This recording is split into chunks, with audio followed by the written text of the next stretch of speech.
রাষ্ট্রযন্ত্রের নিপীড়ন নির্যাতনের বিরুদ্ধে একাই দাঁড়িয়েছিলেন একজন নারী।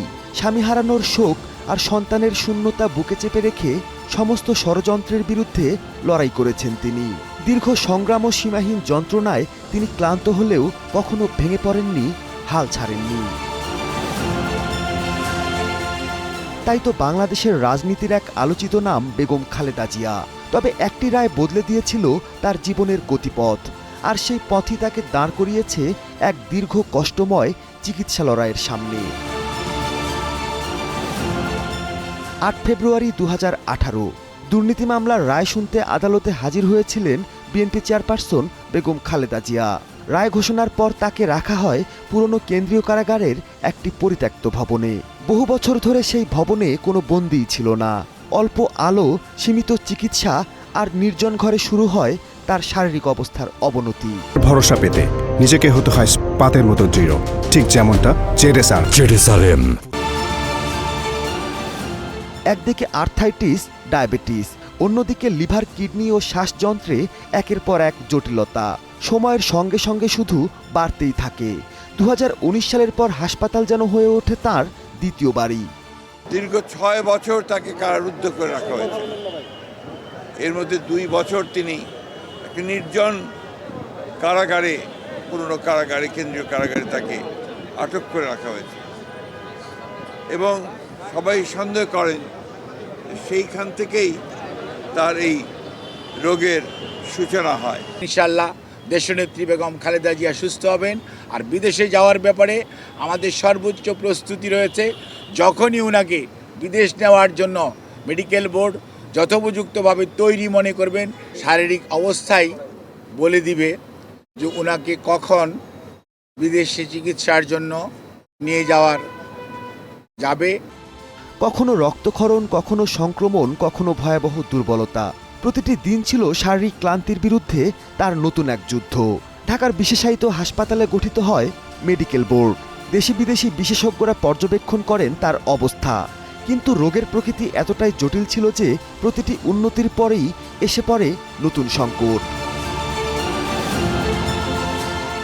পরিবারের পক্ষ থেকে বারবার বিদেশে নেবার আবেদন করা হলেও আইনি সীমাবদ্ধতা দেখিয়ে অনুমতির দরজা বন্ধ রাখে আওয়ামী লীগ সরকার। এ নিয়ে চলে রাজনৈতিক বিতর্ক।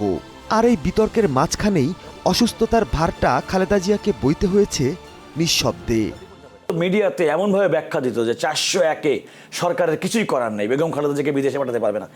এই যে একটা মিথ্যা রাজনৈতিক ন্যারেটিভ তৈরি করে বেগম খালেদা জিয়াকে তার চিকিৎসা থেকে বঞ্চিত করা হয়েছে। অনেকে অভিযোগ করে থাকেন বেগম খালেদা জিয়া স্লো পয়জনিং করা হয়েছে বলে অনেকে মনে করেন। আমি মনে করি যে এইভাবে একজন ব্যক্তি, সুস্থ বেগম খালেদা জিয়া যিনি হেঁটে কারাগারে গেলেন, তিনি আইনের প্রতি শ্রদ্ধাশীল হয়ে তিনি কিন্তু অসুস্থ অবস্থায় হুইল চেয়ার করে বেরোলেন। ২০২৫ সালে তার শারীরিক অবস্থা আরও জটিল হয়ে ওঠে। লিভার, কিডনি, হৃদযন্ত্র সহ একাধিক গুরুত্বপূর্ণ অঙ্গেই বেড়ে যায় সমস্যার মাত্রা। চিকিৎসকরা তাকে রাখেন নিবিড় পর্যবেক্ষণ কেন্দ্রে, গভীর পর্যবেক্ষণে। বছরের শুরুতেই উন্নত চিকিৎসার জন্য বিএনপি চেয়ারপারসনকে নেওয়া হয় লন্ডনে। ৪ মাস পর দেশে ফেরেন তিনি। দেশীয় যে আমাদের চিকিৎসা, সেই চিকিৎসায় বেগম খালেদা জিয়ার আসলে আর আরোগ্য লাভের জন্য ওই চিকিৎসা তাদের কাছে বর্তমান নেই বলে তারা কিন্তু বিদেশে উন্নত চিকিৎসার কথা বলছেন।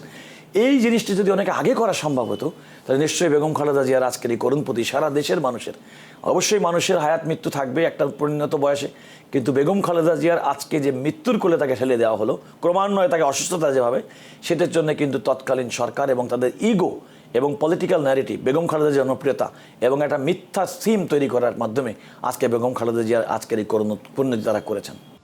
অতীতের চিকিৎসা, আইনি সীমাবদ্ধতা ও বর্তমান জটিলতা সব মিলিয়ে বেগম খালেদা জিয়ার জীবনের এই লড়াই চলেছে হাসপাতালের এই ৪ দেয়ালের মধ্যেই।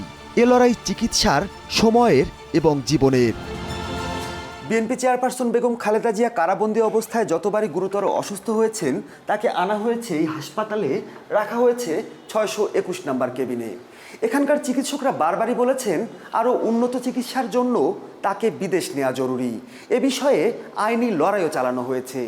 তবে সব উদ্যোগ ব্যর্থ হয়ে গেছে ফ্যাসিস্ট সরকারের চক্রান্তে। তাদের কারণেই উন্নত চিকিৎসা থেকে বঞ্চিত হয়েছেন বেগম খালেদা জিয়া। Mahmudul Hasan, Star News, Dhaka.